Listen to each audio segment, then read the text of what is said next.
Hello, my name's Chris, what's yours? Welcome back to Marathon Man, where I'm going through Doctor Who from the very beginning, and you join me as the show kinda gets a new lease of life.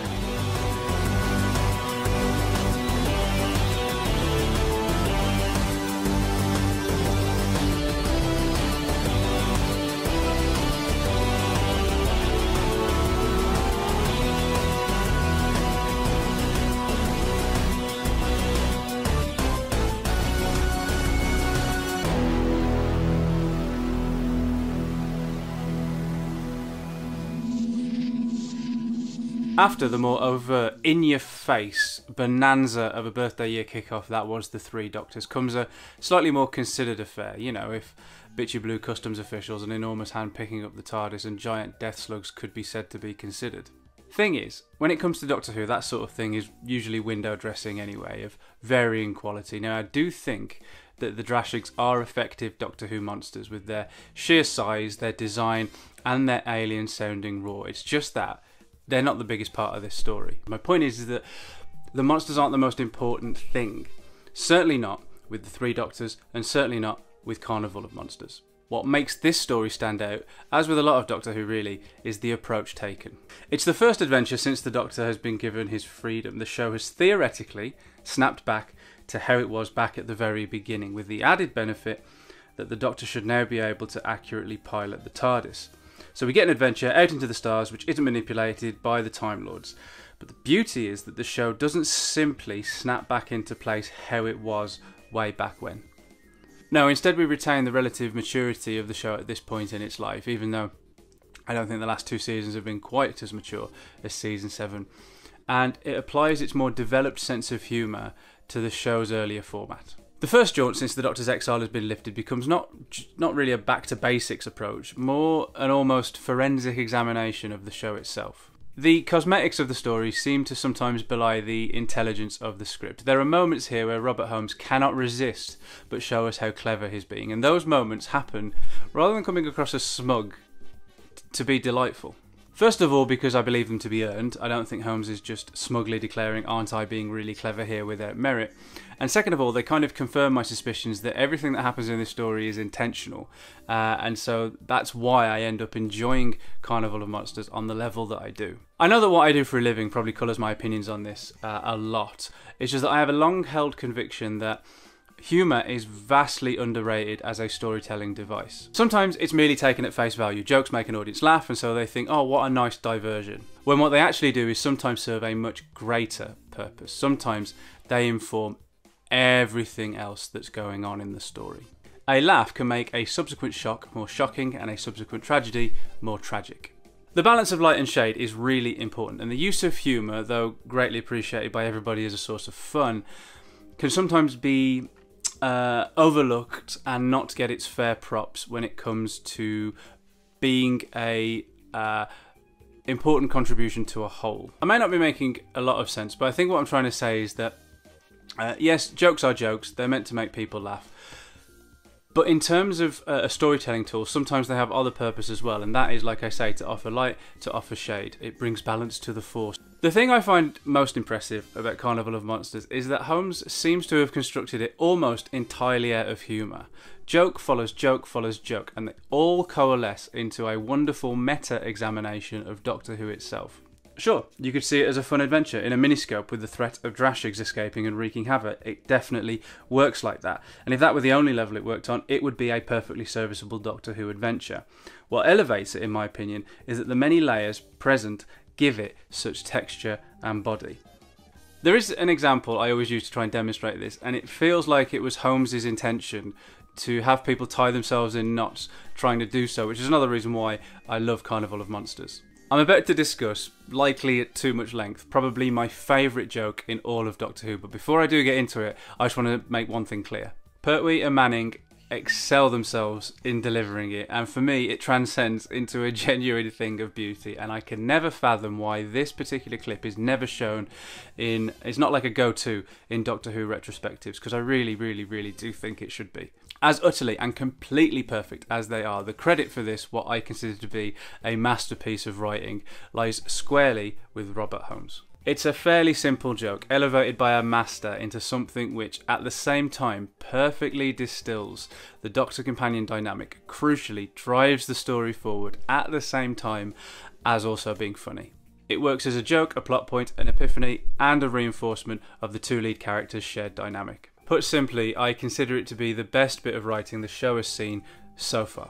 Partly because I think it proves just how useful a storytelling tool humour can be beyond a bit of fluff to keep the audience interested when it's used effectively. Unfortunately, the quotation from E.B. White does continue to ring true in my head at the moment, namely that explaining a joke is a little bit like dissecting a frog. We might understand it better, but the frog dies in the process. Although I must admit to preferring to paraphrase the lesser known quote originally attributed to music, which is writing about comedy is like dancing about architecture. So, sorry about your frog, Robert, but it is because I love you, promise.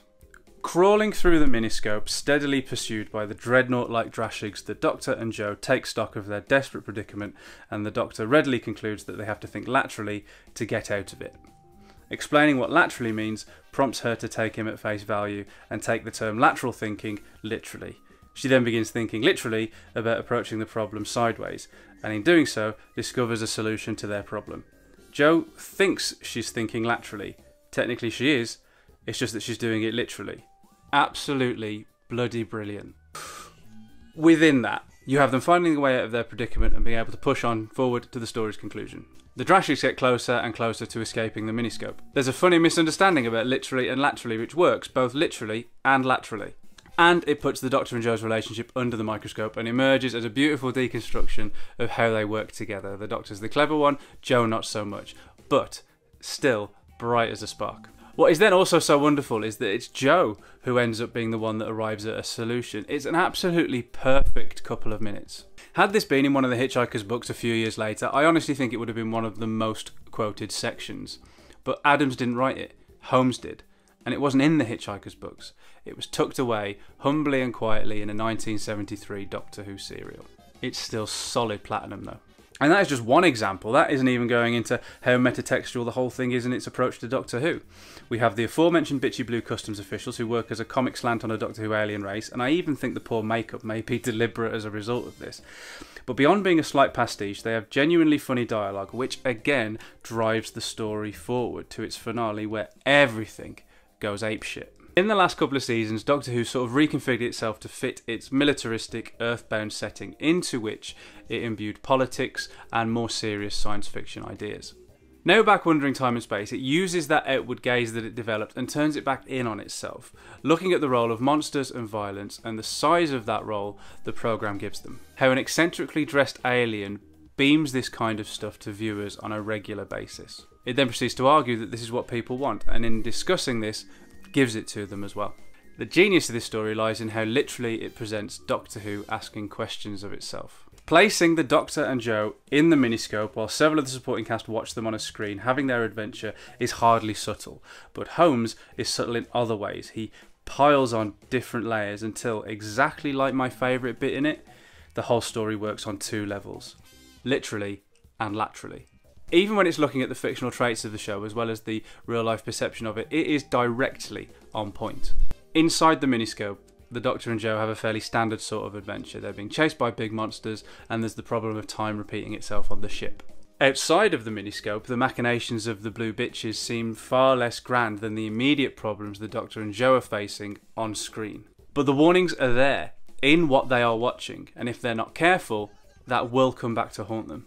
A bold statement for Doctor Who to make about Doctor Who, certainly within the Pertwee iteration of the show. But it does sort of suggest a sort of responsibility there on the part of the producers, and therefore it's quite laudable. Then everything comes together wonderfully as all of the plates that Holmes has been spinning, and he has been spinning loads, all fall into a neatly stacked pile with zero breakages.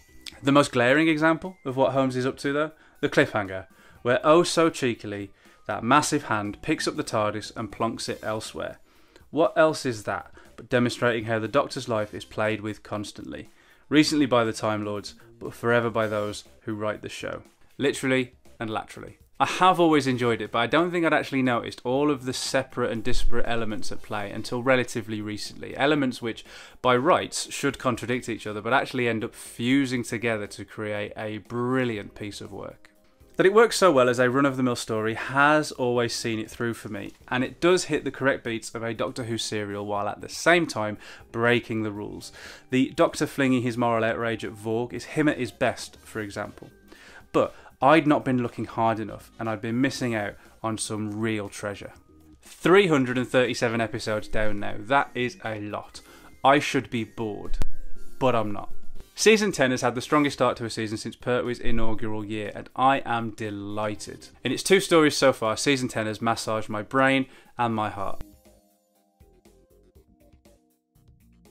I mean, Joe taking laterally, literally. Phenomenal work. Sideways? Yes, take our own particular example for a moment. I mean, this is our problem. We can't go forward because this shaft is too steep. We can't go back the way we came because of our hungry little friends here. Oh, I see. So we've got to go sideways. Maybe the realisation of the Drashigs crawling around the station at the story's end, but that is a minor, minor quibble.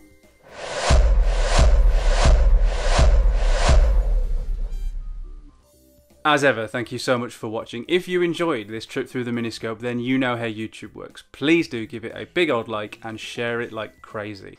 And what do you think of Carnival of Monsters? Is it enjoyable, but am I heaping too much praise on it? Is it not as clever as I'm giving it credit for? And is it a show renewed following the end of the Doctor's exile, or can you not detect much difference at all? Let me know in the comments below, and I'll see you back here soon for the final appearance of Roger Delgado's Master. So if you don't want to miss that, hit the subscribe button, clang the cloister bell, and I'll see you in the 26th century.